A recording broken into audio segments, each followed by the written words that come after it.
Hi everyone, আজ আমি সুন্দর একটা মনোরম পরিবেশের মধ্যে দিয়ে আমি খুব রয়েছি এবং খুব আনন্দও করছি।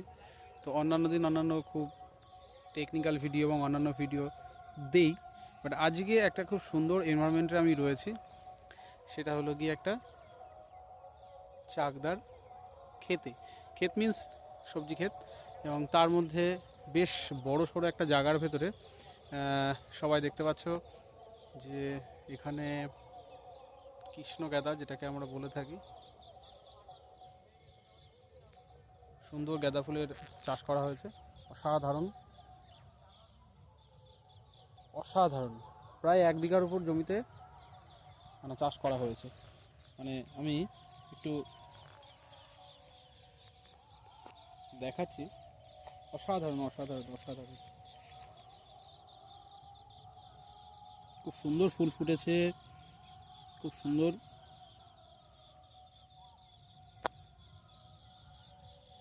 রক্তগাঁদা এর আর এক নাম। মানে আনএক্সপেক্টেড গাছ হয়েছে, যেটা গাছগুলোর হাইট কত বড় বড়, মানে ভাবা যায় না এত বড় গাছ। এখন একটু সিজন আছে, মোটামুটি গাঁদাগুলো ফুটে রয়েছে, খুব সুন্দর লাগছে। এরপরে ঠিক আর মানে মাস খানিকও নয়, 15-20 দিনের মধ্যেই গাঁদাগুলোকে আবার এরা তুলে নেবে, কারণ সামনে আবার বিয়ের সিজন আছে এবং ফুলের খুব চাহিদা বাড়বে। এখন একটু কম, সেই কারণের জন্য ফুলগুলো একটু ফুটতে সময় দেওয়া হচ্ছে। অসাধারণ গাছগুলো, নাই নাই হলো প্রায় 2 ফুটের কাছাকাছি, 2 ফুট 2.5 ফুট, কোনোটাও 3 ফুট প্রায় গাছগুলোর হাইট হয়ে রয়েছে। তো গাঁদা গাছ সেরকম, যে রক্তগাঁদা গাছ যে এইরকম ধরনের হয়, মানে আমি হয়তো লোকাল এরিয়াতে দেখেছি যেরকম ঝোপ মতো একটু অল্প হাইট এবং ছড়িয়ে, বাট এই গাছগুলো প্রায় 2.5-3 ফুটের উপর হাইট হয়ে রয়েছে। ভাবা যায় মানে কি পরিমাণে চাষ হয়েছে।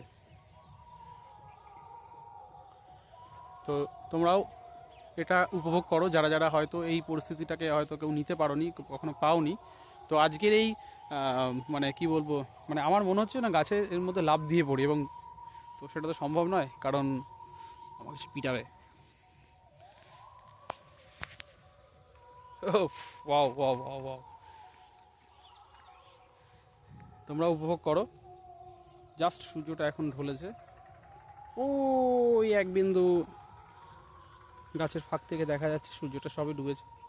আর এখানে তো মানে কি বলবো, অন্যান্য আরও গাছে ভর্তি, শুধু যে মানে কি বলবো গাঁদা ফুল গাছ এই নয়, এখানে কিন্তু আরও বেগুন ক্ষেত এবং সর্ষে ক্ষেত সবই রয়েছে, এবং দুর্ধর্ষ একটা পরিবেশ।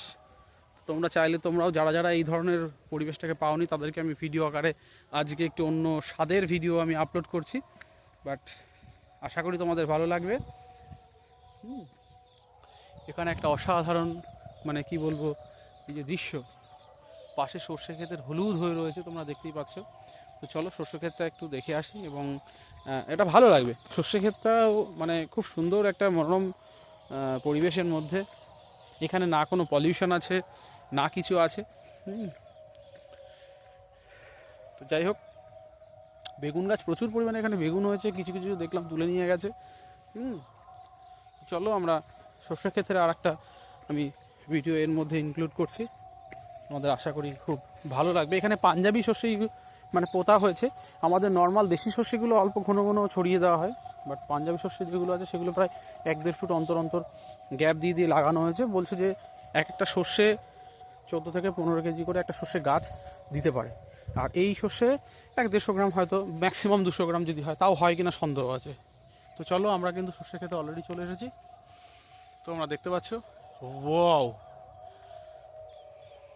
It's a beautiful beautiful beautiful, মানে না দেখলে বিশ্বাস করা যাবে না।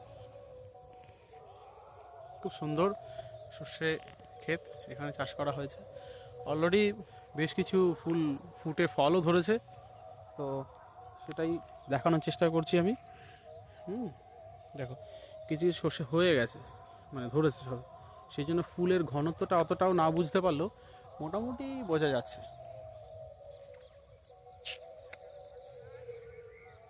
তো আশা করছি এই পরিবেশের উপভোগটা তোমরাও করছো। একটু আলোটা কম পড়েছে, মানে রোদটা যেহেতু চলে যাচ্ছে, তাও আমি কাছাকাছি আনার চেষ্টা করছি ফুলগুলোকে।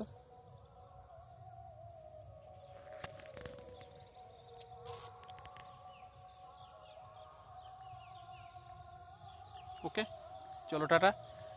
এরপরে অন্য একটা ভিডিও আজ আর করতে পারছি না, এরপর অন্য একটা ভিডিওতে তোমাদের সঙ্গে দেখা হবে।